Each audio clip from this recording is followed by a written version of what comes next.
പൗത്ത പപ്പായ എടുത്തരോ അതാ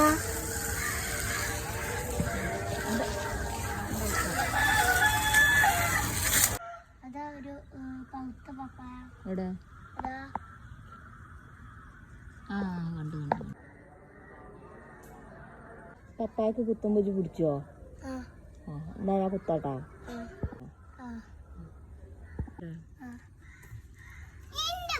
തേങ്ങ തേങ്ങ മാങ്ങ മാങ്ങ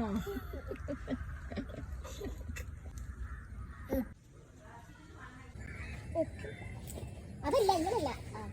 എത്രയാ ഒരു കാറ്റാണ്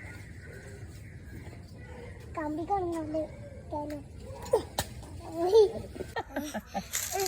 കിട്ടിയില്ല കിട്ടിയില്ല നോക്കട്ടെ കൊഴുത്തുക്കണ നാളെ കഴിക്കാൻ പറ്റുള്ളൂ നാളെ നല്ല ചോപ്പേക്കാരം